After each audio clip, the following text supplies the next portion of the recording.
Good morning students and parents. आज हम फिर से मिल रहे हैं। Today is the third session of Bhagavad Gita पठन। इससे पहले हमने 6 अध्याय पूरे किए हैं। आज हम 7वां अध्याय देखने वाले हैं। अध्याय 7वां है ज्ञान विज्ञान योग।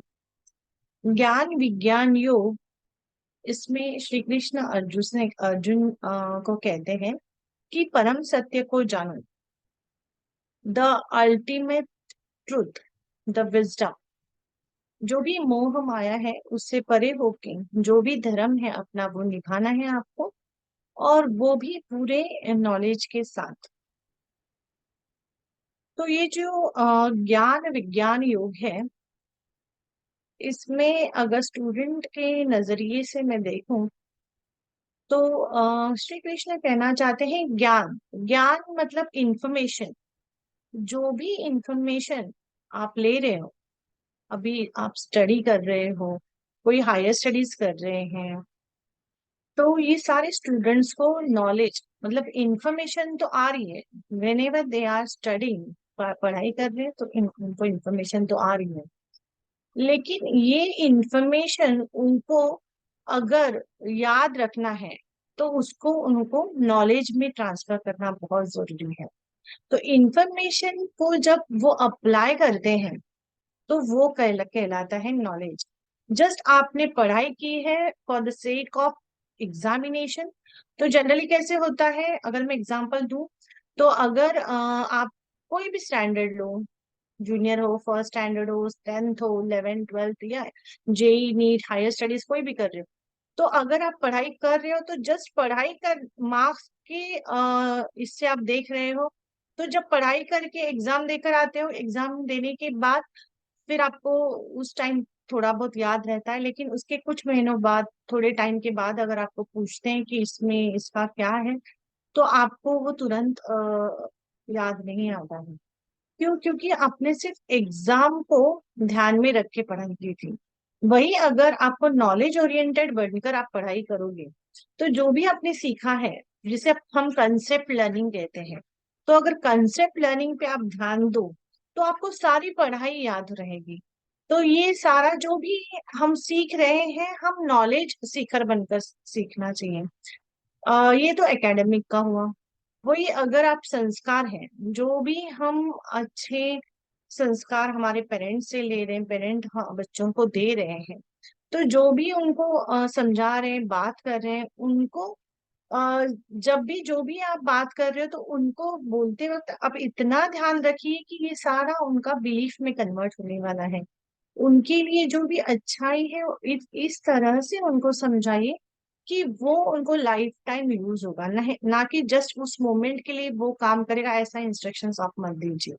सो ज्ञान और साइंस मतलब ज्ञान एंड नॉलेज जब साथ हो जाएगा, then that will become the heritage. आपको उसका पूरी लाइफ टाइम तक आपको उसका यूज होने वाला है। तो ये है ज्ञान विज्ञान योग। जब हम पूरी तरीके से सरेंडर होके ज्ञान करते हैं, ज्ञान लेते हैं, सीखते हैं, तो हम पूरी तरीके से, हमें भगवान को अलग से प्राप्त करने की जरूरत नहीं है। हम जो भी कर्म कर रहे हैं उस कर्म में, अभी बच्चे हैं, उनका स्टडी करना ये उनका धर्म है, उनका कर्तव्य है। तो वो स्टडी इतने अच्छे से करेंगे तो उसका जो आउटपुट वो अच्छा आने ही वाला है। तो उसके लिए जो भी आप काम करो, अगर आप पढ़ाई कर रहे हो तो पढ़ाई में 100% दो। अगर आप कुछ खेल रहे हो तो खेल में एक्टिविटी जो भी कर रहे हो उस पे 100% दो। अगर आपको पेरेंट कुछ अच्छा समझा रहे हैं तो उनकी तरफ ध्यान अच्छे से दो। तो ये मैं कहना चाहती हूँ स्टूडेंट्स को, और पेरेंट्स को कहना चाहती हूँ, जो भी वो कर रहे हैं उनको उस प्रेजेंट मोमेंट में जो रिक्वायर्ड है उस हिसाब से उनको नॉलेज दे दीजिए। और ये सारा करते वक्त उनको भी एक गाइडेंस दे दीजिए कि you have to surrender to God, Shri Krishna. Shri Krishna ऐसे एक भगवान है जो हमें सिखाते हैं कि कोई भी अपने लाइफ में दिक्कतें आए, लेकिन फिर भी हमें डटकर उसका मुकाबला करना है। तो कोई भी चैलेंज आए तो आपको बच्चों को इसी तरह ट्रेन करना है कि वो अपने निश्चय से हिले ना, ना ही उनमें कोई फियर आए। तो उसके लिए फियर आने ही नहीं पाए, इसके लिए जो भी कर्म करे, पिछले अध्याय में मैंने बताया है कि वो उनको पूरा सरेंडर करके, ईश्वर को सरेंडर करके, जब कोई भी मतलब जो भी काम किया है, surrender to the lord Krishna, और बोले कि जो भी है मैंने अपना कर्म, अपना 100% दिया है मेरे कर्म को, इसके बाद का जो भी है वो श्री कृष्ण जी आप देख लीजिए। तो surrender whatever work you are doing to the lord Krishna. तो ये है ज्ञान एंड विज्ञान योग। नेक्स्ट है सात आठवां योग, अध्याय अक्षर ब्रह्म योग। अक्षर ब्रह्म योग मीन्स व्हाट? इसमें जो Brahm, Brahm means soul. And what is mean by soul? Soul is not only one part, it includes mind, body, also the whatever five senses we have, ये सब मिलके सोल बनता है। तो सोल अकेला नहीं है, सोल के साथ ये सारे इंस्ट्रूमेंट भगवान ने हमें दिए हैं। और हमें अक्षर, अक्षर मतलब एक अक्षर हमें उस परमात्मा, आत्मा को परमात्मा से जोड़ता है। तो वो कौन सा अक्षर है? तो वो अक्षर है नाम स्मरण। हमें नित्य जो भी ईश्वर मतलब हमें लॉर्ड कृष्णा कहते हैं कि आप निरंतर मुझे याद रखो, जो भी आप करो, जो भी टाइम आप कुछ भी करिए, मुझे निरंतर याद रखिए, मेरा नाम स्मरण करके आप सब काम कीजिए। तो मैं आप हमेशा अगर मेरा ध्यान आप में रहेगा, तो हमेशा मैं अच्छे मार्ग पे ही आपको लेकर जाऊंगा। तो अगर आप बुरे फ्रेंड्स में हो, स्टूडेंट्स कोई भी स्टैंडर्ड के हो, आपके साथ कोई भी फ्रेंड्स हो, अगर वो अच्छे हो बुरे हो, आपको पहचान नहीं है, लेकिन आपने लॉर्ड कृष्णा के साथ हमेशा अपना कनेक्शन बना के रखा, तो lord Krishna will guide you कि this friend is good for you, this is not good for you.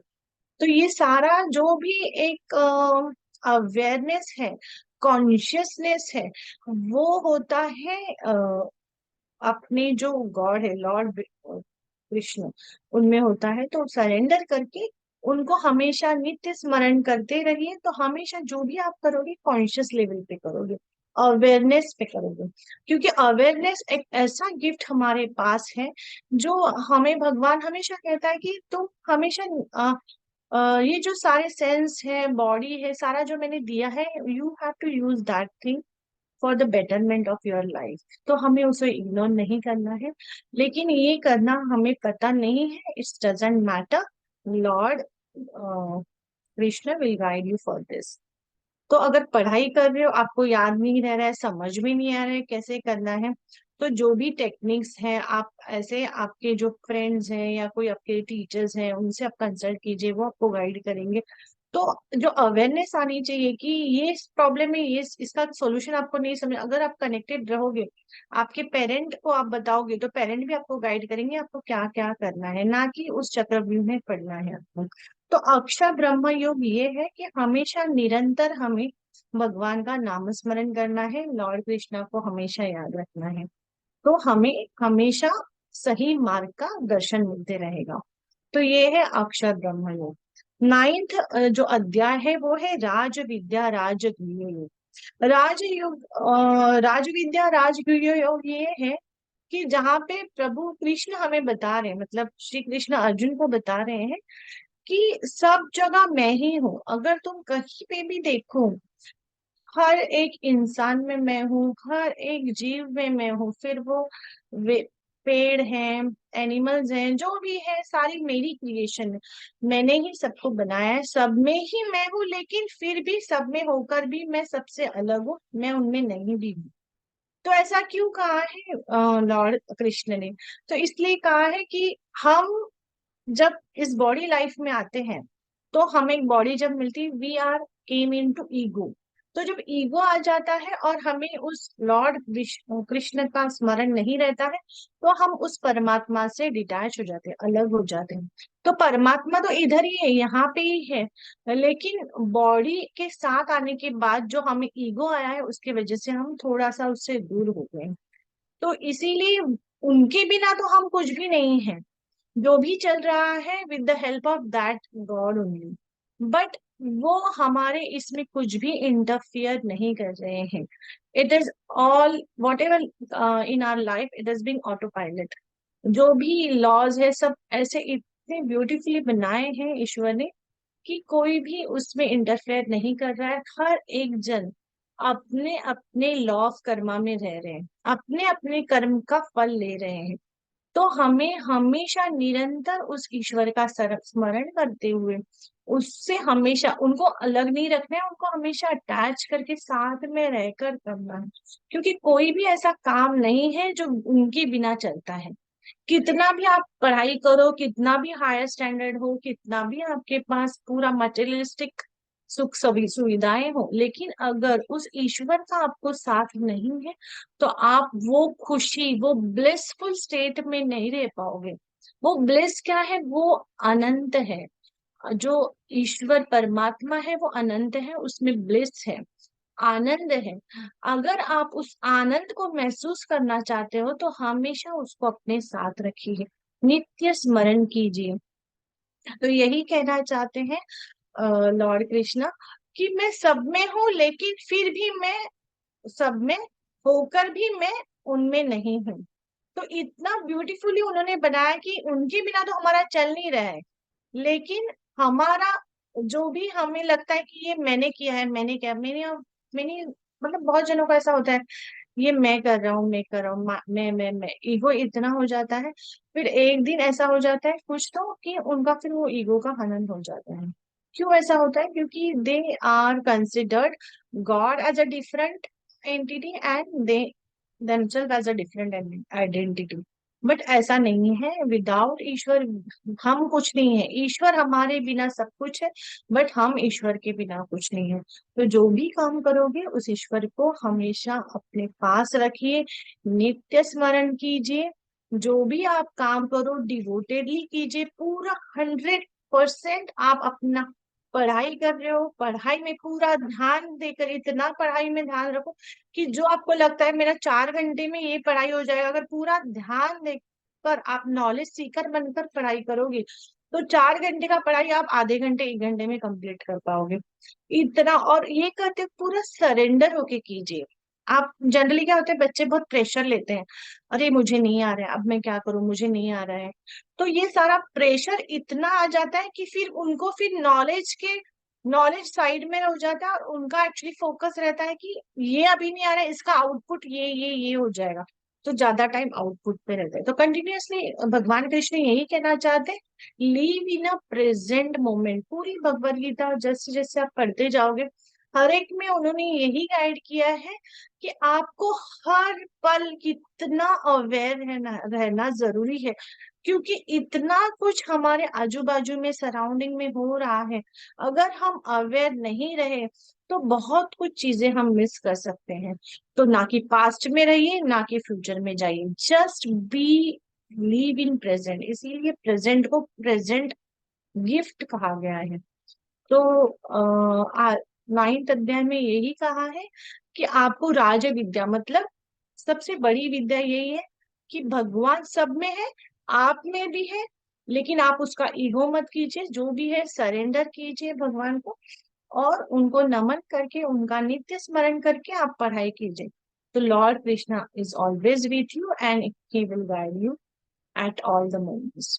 तो पेरेंट्स को भी मैं यही कहना चाहती हूँ, आप ज्यादा टेंशन प्रेशर जो भी आपको दिक्कतें आ रही है related to upbringing of your kid, कोई भी कारण हो सकता है, उनके मेंटल इश्यूज हो सकते हैं, फिजिकल हेल्थ इश्यूज हो सकते हैं, कोई भी इश्यूज हो सकता है, या आपके खुद के फाइनेंशियल चैलेंजेस, कुछ भी हो सकता है। Just surrender yourself to lord Krishna, और उनको बोलिए आज का मेरा दिन मुझे बहुत अच्छा गुजारना है, जो भी मेरे हिस्से का कर्म मुझे आया है हिस्से में, वो मैं पूरे 100% डिवोटेडली करूंगा। मेरे बच्चे के प्रति मैं पूरा 100% कमिटेड होके क्वालिटी टाइम उसको दूंगा। ये सब करके पूरा आज का दिन, एंड रिजल्ट आप ये रखिए, जो भी करूंगा मैं खुशी उसमें महसूस करूंगा। तो उस खुशी में रहने के लिए आप खुद सीखिए, और अपने बच्चों को भी इसी के लिए ट्रेन कीजिए। क्योंकि bliss is the state of mind which leads to the closer to God. It is the state of the God, जहाँ पे हमें भगवान जी मिलते हैं, वो है ब्लिस, आनंद, परमानंद का जो अनुभव है, वही ईश्वर का एक स्थान है। तो आपको हमेशा उनके साथ रहना है, तो खुशी में रहना सीखिए। तो ये था आज के 7वां 8वां और 9वां अध्याय। तो यही पर आज का मैं ये जो 3 अध्याय का सेशन है वो मैं पॉज ले रही हूँ। और next Sunday again I will meet for the next 3 अध्याय, that is 10th 11th and 12th। तो जिन्होंने पहले वाले अध्याय नहीं सुने हैं, just please go to my previous recordings as part 1 and part 2। और आपके जो भी अगर कोई क्वेरी है तो you can comment on my video, I will guide in the coming session. So thank you very much for being with me, thanks a lot.